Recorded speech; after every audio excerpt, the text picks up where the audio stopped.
Welcome students. अगले video number 9 में हम हैं। जैसा कि पिछले वीडियो 8 में इनकम मेथड को लेकर के मैंने आपको एक्सप्लेनेशन दिया था कि कैसे ट्रीटमेंट करना है, उसी पर अब मैं एग्जांपल्स लेकर आ रहा हूं। अब बहुत ज्यादा एग्जांपल्स जो है इंडिविजुअल मेथड पर मैं आपको नहीं दूंगा, क्योंकि अब आप काफी चीजें समझ चुके हैं। फिर भी एक एग्जांपल यहाँ इनकम मेथड का एक लेते हैं और उसके बाद में फिर हम उन एग्जाम्पल्स को देखेंगे जो एग्जाम्स में हमें मिलते हैं। किस तरह के न्यूमेरिकल्स आपको बोर्ड एग्जाम्स में मिलेंगे। ये कंबाइंड फॉर्मूले होते हैं। हो सकता है आपको income method, value added method या इनकम मेथड, एक्सपेंडिचर मेथड दोनों साथ में ही पूछा जाए। तो देखते हैं इनकम मेथड को कैसे ट्रीट कर रहे हैं। बहुत सारे क्वेश्चन आगे आएंगे जिसमें आपको बहुत जो ट्विस्ट दिए जाते हैं वो सारे मैं आपको बताने की कोशिश करूंगा। साथ ही साथ मैं आपको नोट्स के साथ में कुछ न्यूमेरिकल क्वेश्चंस देता हूं प्रैक्टिस के लिए, असाइनमेंट देता हूं, वर्कशीट देता हूं। उसको बहुत ध्यान से आपको करना है, बहुत देख करके समझ करके आपको करना है। देखिए यहाँ पर हम न्यूमेरिकल ले रहे हैं इनकम मेथड का। Calculate national income and GDP-MP. अब आप बहुत अच्छे से जान गए हैं, जब भी नेशनल इनकम बोला जाएगा तो ये एनएनपीएफसी होता है, डोमेस्टिक इनकम एनडीपीएफसी होता है। वेजेस एंड सैलरी आपको दिया है, अनडिस्ट्रीब्यूटेड प्रॉफिट दिया है, डिविडेंड है, रेंट है, इंटरेस्ट है, प्रॉफिट है।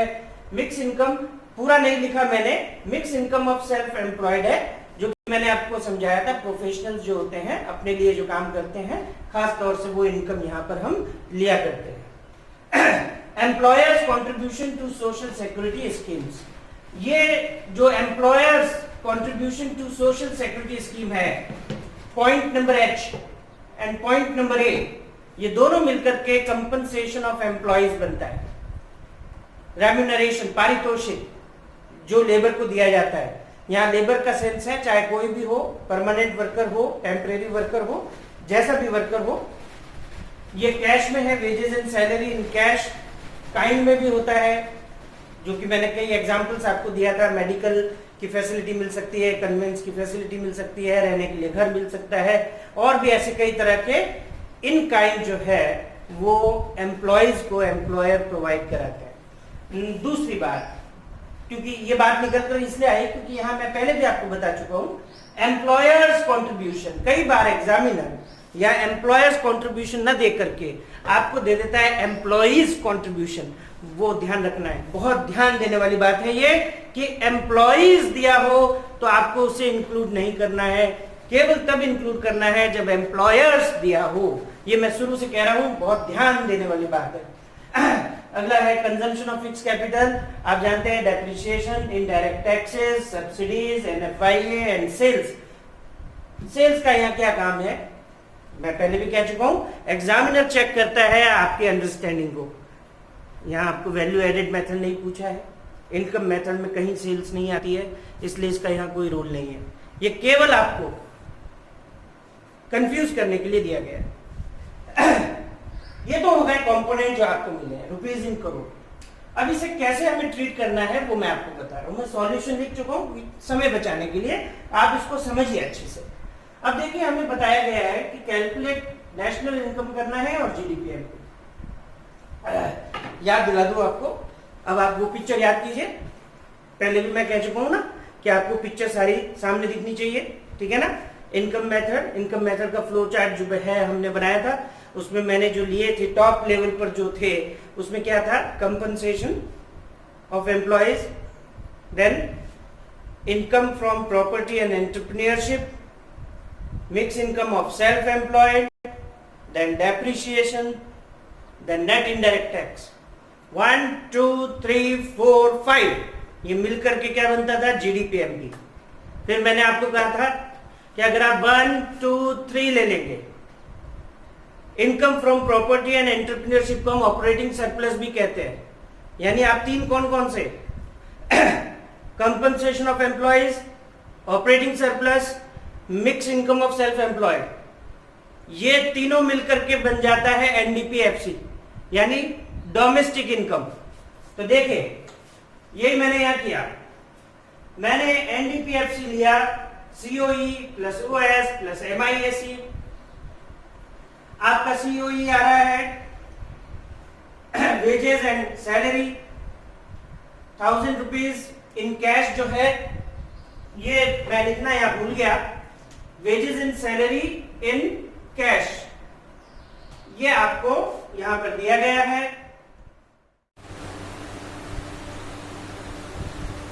तो अब इसे हम आगे लेते हैं। देखिए NDPFC is equals to COE OS and MISE. जैसा मैं आपको पहले से कहता आया हूं कि आपको जो है फॉर्मूला लिखना चाहिए। एनडीपीएफसी वेजेस एंड सैलरी, क्योंकि कंपनसेशन ऑफ एम्प्लॉयज जैसा कोई शब्द हम यहाँ देख नहीं रहे, उसके सब पार्ट आए हैं। इन काइंड हमें दिया नहीं है, इन कैश ही दिया है, तो जो दिया है उसे ही हमें लेना है। तो हमने ए पर जो है वेजेस इन सैलरी और एम्प्लॉयर्स कंट्रीब्यूशन यानी ए और एच कंपोनेंट हमने ले लिया सीओई के लिए। ऑपरेटिंग सरप्लस, अब देखिए ऑपरेटिंग सरप्लस में क्या है, याद कीजिए आप, मैंने क्या बताया था कि ऑपरेटिंग सरप्लस जो कि क्या है, income from property and entrepreneurship. Income from property में आपके पास आ जाता है रेंट, इंटरेस्ट और रॉयल्टी। इनकम फ्रॉम एंटरप्रेन्योरशिप में आ जाता है प्रॉफिट। प्रॉफिट के सब पार्ट मैंने आपको बताए थे, dividend, undistributed profit, corporation profit tax. तो आप देखिए यही चीज यहां पर हो रही है, आपको अनडिस्ट्रीब्यूटेड प्रॉफिट भी दे दिया, डिविडेंड भी दे दिया, लेकिन साथ ही साथ आपको प्रॉफिट दिया है। तो मैंने आपको कहा था अगर मेन कंपोनेंट आ गया, ये दोनों यहाँ पे सब पार्ट है किसके, प्रॉफिट के, लेकिन हमें ऑलरेडी प्रॉफिट दिया हुआ है, the profit is already given here, so there is no requirement to add the values of undistributed profit and dividend. These are given only to confuse you. तो ये वैल्यूज हमें यहाँ पर नहीं लेनी है, हमें केवल प्रॉफिट लेना है। अब ऑपरेटिंग सरप्लस हमें डायरेक्टली दिया नहीं है, तो ऑपरेटिंग सरप्लस में रेंट, इंटरेस्ट, प्रॉफिट होता है। तो रेंट आपके पास है डी पर, इंटरेस्ट ई पर, प्रॉफिट आपका एफ पर। तो हमने यहाँ डी, ई और एफ ले लिया, ये बन गया ऑपरेटिंग सरप्लस। अगला है mix income of self employed. पूरा नाम नहीं लिखा है, लिखा हुआ भी आ सकता है, ऐसे अधूरा भी आ सकता है, कोई बात नहीं, हमने वो ले लिया। Now put the values 1000 plus 100, 100, 120, 30, 300 all have to be added here. Easy है, कोई डिडक्शन नहीं है, सीधा आपका 1750 करोड़ आ गया। ये आपके पास क्या है, NDPFC. What we are doing next, इधर हमें पता करना है नेशनल इनकम यानी एनएनपीएफसी। तो एनएनपीएफसी में हमें क्या करना है, एनडीपीएफसी डोमेस्टिक है, उसे नेशनल बनाना है। नेशनल यानी income earned by the normal resident of country. Domestic income means income earned within the domestic territory, वही कॉन्सेप्ट चल रहा है। So NFIA will be added. So NFIA is directly given here at L point -20. So we have taken here 1750 NDPFC value, then added -20. Therefore the value is reduced up to 1730 because it is minus. Clear? Now second part GDPMP. मैंने अभी आपको बताया GDPMP 5 elements: income method, compensation of employees, income from property and entrepreneurship, mixed income of self-employed, depreciation, net indirect tax. We have already find out the NDPFC 1, 2, 3. Now we are adding 4 and 5. Depreciation जिसको हम बोलते हैं consumption of fixed capital 50, वो हमने add कर दिया। Net indirect tax आता है, इनडायरेक्ट टैक्स माइनस सब्सिडी, तो इनडायरेक्ट टैक्स 100, सब्सिडी है 75, 100 माइनस 75, नेट इनडायरेक्ट टैक्स उसे भी हमने जोड़ दिया। And your last answer GDPMP is 1825 rupees crore in crore. So there are little twist here. अब मैं कुछ कंबाइंड क्वेश्चंस लेके आऊंगा जिसमें value added, income method, expenditure method तीनों आ जाएंगे। अब हमारा ये सेशन जो न्यूमेरिकल का है वो खत्म हो जाएगा इसी वीडियो के साथ, और अगले वीडियो में जो होगा, 1-2 वीडियो जो भी बनेंगे उसमें मैं आपको सारे थ्योरेटिकल कॉन्सेप्ट बता दूंगा और ये चैप्टर हमारा पूरा कंप्लीट हो जाएगा। तो आगे के क्वेश्चंस के लिए हम देखते हैं next question. Okay, now we are moving towards our second question. I have written here only the abbreviated form, so can save the time. NDCF, net domestic capital formation. COE, compensation of employees. COFC, consumption of fixed capital जो कि depreciation है। Government final consumption expenditure GFCE, private final consumption expenditure PFCE, rent, dividend, interest, net export mean export minus import, profit, NFIA, net factory income from abroad, and net indirect tax. These are the components which are given here, and what we are going to find out, GNPFC, gross national product at factor cost, ये हमें यहाँ पता लगाना है. Now look here, what is written, find out GNPFC by income and expenditure method. So here we have to apply two methods simultaneously, income method, expenditure method. अभी तक आपको ये जानकारी हो गई है, ये समझ में आ गया है कि जो मेथड्स हैं वो वैल्यू एडेड है, इनकम है और एक्सपेंडिचर है. हम कोई भी मेथड यूज करें हमारा आंसर सेम आना चाहिए. तो पहली बात तो ये कि जब आपके पास ऐसा कंबाइंड न्यूमेरिकल आ रहा है और अगर आप एक ही कंपोनेंट निकाल रहे हैं, जैसे कि यहाँ GNPFC आप दोनों से निकाल रहे हैं, तो ये मान के चलिए कि उनके आंसर सेम होने चाहिए, बराबर एक जैसे आंसर्स आने चाहिए. अगर आंसर्स में कहीं बदलाव हो जाता है, अंतर आ जाता है, तो आप समझ लीजिए कि आपने कहीं ना कहीं किसी मेथड में गलती करी, तो उसे रिवाइज करने की जरूरत है. घबराने की जरूरत नहीं है, रिवाइज करने की जरूरत है, क्योंकि कई बार हम क्वेश्चन को पढ़ने में या कंपोनेंट को देखने में गलती करते हैं और रिवीजन करते वक्त हमें वो गलती पकड़ में आ जाती है, निश्चित तौर पे पकड़ में आ जाती है. तो ऐसी कोई चिंता की बात नहीं है. तो देखिए इसको कैसे ट्रीट किया गया है. सबसे पहले हमने इनकम मेथड अप्लाई किया. अब आप कहेंगे कि डिमांड की गई है GNPFC और सर यहाँ बता रहे हैं NDPFC. स्टेप बाय स्टेप चलेंगे तो गलती होने की संभावना कम रहेगी. अगर आपको बहुत अच्छे से समझ में आया हुआ है तो हम डायरेक्टली GNPFC निकाल सकते हैं. कैसे? हमें मालूम है अगर हम COE, operating surplus, mix income of self employed और डेप्रिसिएशन को ऐड करेंगे तो हमारे पास GDPFC आ जाएगा. निट हमने नहीं डाला उसमें, अगर निट डालते तो ये GDPMP हो जाता है.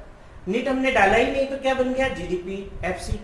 अब GDPFC में करना क्या है, डोमेस्टिक या नेशनल करना है तो NFIA ऐड करना है, तो सीधा वो GNPFC बन गया. लेकिन बहुत सारे बच्चे हैं जो इस डायरेक्ट लिंक को नहीं पकड़ पाते. तो बजाय इसके कि हम गलती करें, बेहतर है कि हम थोड़ा सा लंबा रास्ता ले लें जिसमें गलती नहीं होगी, त्रुटि नहीं होगी, मिस्टेक नहीं होगी. तो हमने वही किया है, NDPFC लिया. अब तक आप समझ गए होंगे इनकम मेथड में पहले 3 1 2 3 ऐसे याद कर लो. 1 2 3 1 2 3 कौन से, COE plus OS plus MISE ये करने. तो यहाँ हमने COE, OS, MISE ले लिया. अब COE हमें डायरेक्ट दिया हुआ है कंपनसेशन ऑफ एम्प्लॉयज B पर. Operating surplus, rent, interest, profit.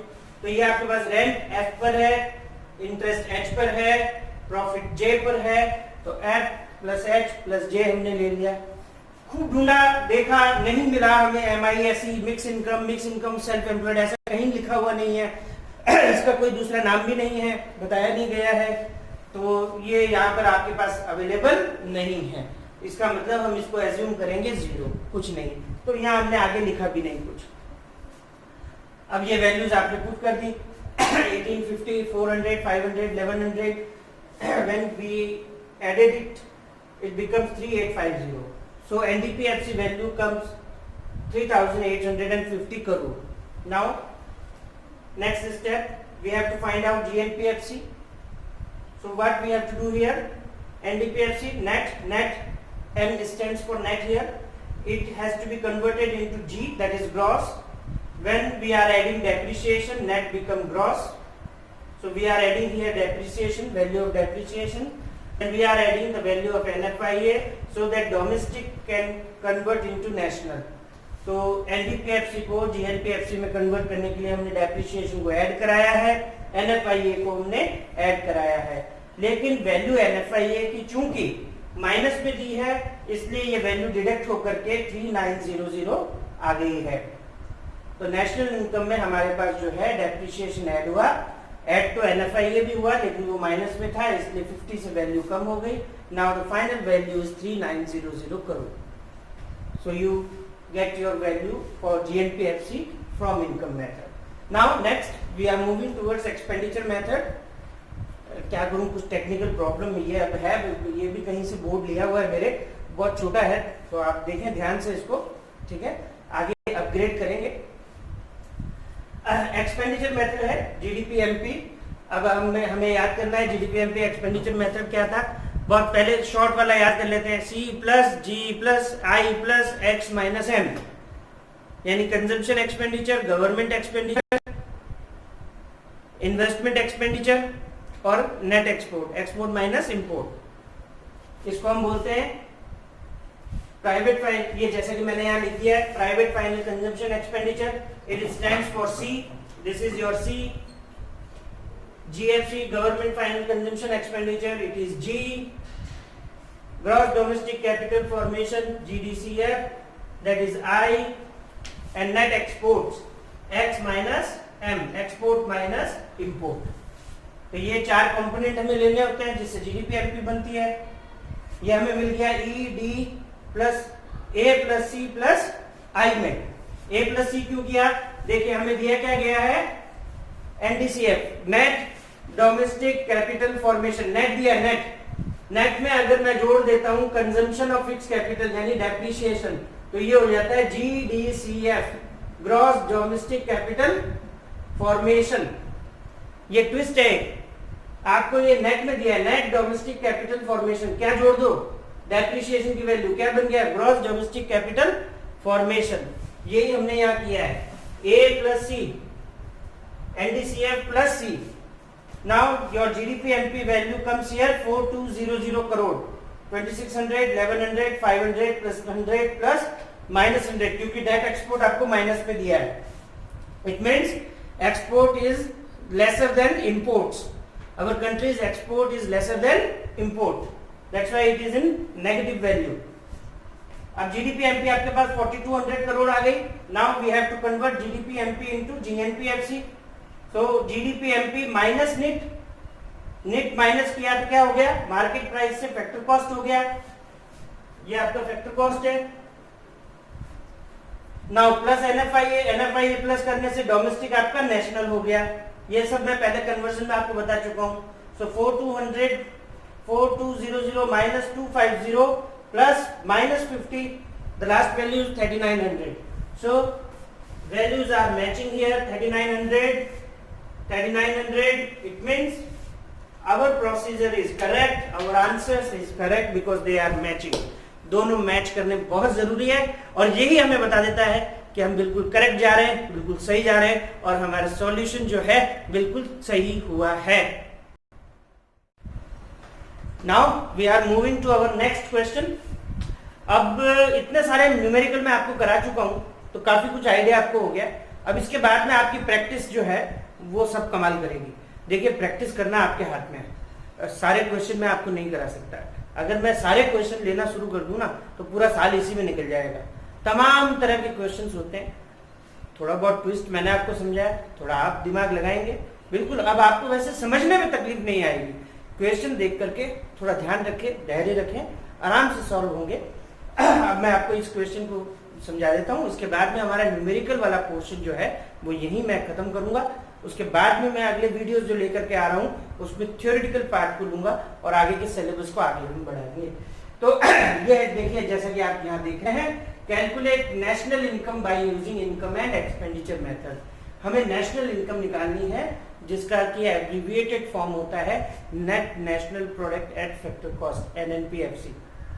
अब आपके पास कंपोनेंट क्या है, हमेशा जब भी क्वेश्चन हो कंपोनेंट पढ़ना चाहिए ताकि उसके साथ दिमाग चले कि हाँ भाई मेरा जो एग्जाम जो भी मेरे पास फॉर्मूला है वो मैं कैसे पुट करूंगा, उसमें ये कहाँ जा करके फिट होंगे, तो ये देखना बहुत जरूरी है. तो सबसे पहले आप हमेशा क्वेश्चंस में दिए गए कंपोनेंट को देखने की कोशिश करें, ध्यान से पढ़ें. तो देखिए वेजेस एंड सैलरी दिया, nothing is written whether it is cash or in kind, ऐसा कुछ भी नहीं लिखा है तो हम मान के चलते हैं कैश काइंड सब इसमें ही है. Wages and salary, then rent, interest, undistributed profit, corporation tax, mixed income. जब आप ये पढ़ रहे हैं तो आपके दिमाग में बात रहनी चाहिए, हाँ ये कंपोनेंट जो है इनकम मेथड के हैं। दिमाग में ये बात रहनी चाहिए कि जो कंपोनेंट मैं पढ़ रहा हूँ वो किस मेथड को बिलोंग कर रहा है। इसका मतलब आपको ध्यान है, आपने अच्छे से पढ़ाई कर रखी है, उसको अंडरस्टैंड किया हुआ है। Fixed income, then dividend, net factor income to abroad. देखिए दोस्तों कमाल की बात कि यहाँ पर फ्रॉम की जगह क्या दे दिया है, टू। ये ध्यान रखने वाली बात है। मैंने क्या कहा था, अगर फ्रॉम की जगह टू आ जाए तो दो चीजें आप कर सकते हैं, या तो आप वैल्यू जो माइनस में दी है उसे प्लस कर दीजिए। अगर आप वैल्यू को प्लस माइनस का प्लस, प्लस का माइनस नहीं कर रहे हैं तो आप जो फॉर्मूले में NFI है जहां प्लस करते हैं वहां माइनस कर दीजिए, और अगर NFI है माइनस हो रहा है तो वहां उसको प्लस कर दीजिए, यानी साइन को रिवर्स करना है, ये ध्यान रखना है। तो यहाँ हमने फ्रॉम नहीं दिया है, टू दिया है। ये पढ़ते ही आपके दिमाग में क्लियर हो जाना चाहिए। Change in stock, change in stock क्या होता है, closing stock minus opening stock. Private final consumption expenditure, gross domestic fix capital formation. मैंने यहाँ क्यों इसको लाइन किया, फिक्स क्यों किया, क्योंकि मैंने पहले भी कहा था कि अगर ग्रॉस डोमेस्टिक कैपिटल की जगह आ जाता है gross domestic fix capital formation, तो आपको इसमें चेंज इन स्टॉक को जोड़ के चलना है। तो ये मैंने न्यूमेरिकल में आगे कर दिया। ध्यान रखना ये सारी चीजें ना जब हम क्वेश्चन पढ़ रहे हैं तभी आ जानी चाहिए। Now government final consumption expenditure, subsidies, depreciation, indirect tax. अब क्या है, उसको वैल्यूज को हमने पुट किया है, ये मैं दिखा देता हूँ। सबसे पहले हमने इनकम मेथड लिया, अगेन एनडीपीएफसी हम फाइंड आउट कर रहे हैं 1 2 3। याद रख लीजिए NDPFC income method 1 2 3। 1 means COE, 2 means operating surplus, 3 means fix income of self employed. तो हमने यहाँ लिखा सीओई ए ही लिया है क्योंकि बाकी कुछ नहीं दिया है, ना एम्प्लॉयज कंट्रीब्यूशन दिया है, ना कैश इन काइंड दिया है, ना कोई और कंपोनेंट है जैसे कि कंपनसेशन ऑफ एम्प्लॉय, तो केवल ए है। Next B C D E G, जैसे कि यहाँ मैं दिखा रहा हूँ डी ई जी, ये प्रॉफिट है। आप देखिए क्वेश्चन में कहीं प्रॉफिट नहीं लिखा है, इसलिए प्रॉफिट के सब पार्ट हम ले रहे हैं, undistributed profit, corporation tax and dividend. तो ये तीनों मिलकर के आपके प्रॉफिट बनते हैं, जिसमें हमने रेंट और इंटरेस्ट जोड़ा, यानी कि इनकम फ्रॉम प्रॉपर्टी, ये इनकम फ्रॉम एंटरप्रेन्योरशिप जुड़ करके आपका बन गया ऑपरेटिंग सरप्लस। तो ये 5 कंपोनेंट आपके जो हैं यहाँ पर ये ऑपरेटिंग सरप्लस को बना रहे हैं, जिसमें DEG आपका प्रॉफिट बनता है। ठीक है, क्लियर हो रहा है, बिल्कुल। Now mix income of self employed यानी कि F हमें यहाँ पे दिया गया है, मिक्स इनकम F, तो हमने लिख दिया। Now we have put the values here, we are going to assign the values corresponding to their name, their component, and the final answer is 1400. No, not final answer, it's NDPFC because we have to find out the NNPFC. Now what we have to do, क्या करना रह गया है, NDPFC को convert करना है NNPFC में। So domestic is to be converted into national, केवल NFI जोड़ना है। अब देखिए क्या हुआ, मैंने आपको कहा था ना 2 में दिया है, मैंने यहाँ लिखा है प्लस NFI है, लेकिन ये net factor income to abroad है, इसलिए मैंने इस प्लस को मैंने जो है माइनस में कन्वर्ट कर दिया, ये माइनस में कन्वर्ट कर दिया। मैंने साइन जो था यहाँ वाला ये बदल दिया, इसलिए वैल्यू का साइन मैंने नहीं बदला। सो माइनस माइनस ये ऐड हो गया। Now the final answer is 1420 crore, 1420 crore हमारे पास आ गया। तो ये तो बात हुई किसकी, इनकम मेथड की। Expenditure method simple, जीडीपीएमपी, C plus I plus D plus X minus M, हमेशा ये याद रखना है। C stands for private final consumption expenditure, government final consumption expenditure. For G, I gross domestic capital formation, X minus M export minus import net export. अब आप देखिए GDCF, जैसे मैंने आपको कहा क्या दिया हुआ है, gross domestic fix capital formation, हमने उसमें क्या जोड़ दिया, चेंज इन स्टॉक, यानी K प्लस I हमारा ये बन गया ग्रॉस डोमेस्टिक कैपिटल फॉर्मेशन। सबकी वैल्यूज पुट कीजिए, एड्रेस हमने दे दिया JLKI प्लस ये जीरो क्यों, क्योंकि हमें नेट एक्सपोर्ट जैसा कोई कंपोनेंट यहाँ दिया ही नहीं है। अगर कंपोनेंट नहीं है तो जीरो एज्यूम करो, कई बार कह चुका। Now your GDPMP value comes here 1540 crore. Now we have to convert GDPMP into NNPFC. So gross become net, domestic become national, market price become factor cost. How? Minus depreciation makes gross to net, minus net indirect tax make market price to factor cost. ये market price जो है आपका factor cost में convert हो रहा है जब आपने नेट को माइनस किया है। प्लस एनएफआई है क्योंकि 2 में दिया है इसलिए मैंने प्लस को क्या कर दिया माइनस, इससे डोमेस्टिक आपका क्या हो गया national. And your final answer is 1420। So this is 1420 here, this is 1420 here, it means our solution is correct, कोई इसमें गलती नहीं है। तो इस तरह से क्वेश्चन आएंगे। मैं आपको डिस्क्रिप्शन में कुछ क्वेश्चन दे रहा हूँ, बहुत सारे मैं भी नहीं दे सकता हूँ, जहाँ तक हो सकेगा संभव है मैं कुछ एक डिफरेंट क्वेश्चन दूंगा जो जैसे जैसे बोर्ड में आए हैं। लेकिन आप प्रैक्टिस कीजिए जो भी किताब आपके पास हो आप उस किताब का इस्तेमाल कीजिए, प्रैक्टिस कीजिए। जितना आप प्रैक्टिस करेंगे उतना ही आपको न्यूमेरिकल अच्छे से आएगा। और ये पोर्शन एक बार न्यूमेरिकल आप समझ गए। देखिए मैंने न्यूमेरिकल में इतनी सारी चीज़ें आपको बता दी है कि जब हम थ्योरी में पढ़ेंगे तो बहुत सारी चीज़ें आपके पहले ही क्लियर हो चुकी है, तो इतना वक्त हमारा उसमें नहीं लगेगा। साथ ही साथ आपको काफ़ी नोट्स जो हैं उसमें मिल जाएंगे। तो ये चैप्टर जो आपका पूरा है ये कंप्लीट हो जाएगा। कुछ एक वीडियोस और मैं इंक्लूड करूंगा और इसमें हम इसको कंप्लीट कर लेंगे। धन्यवाद।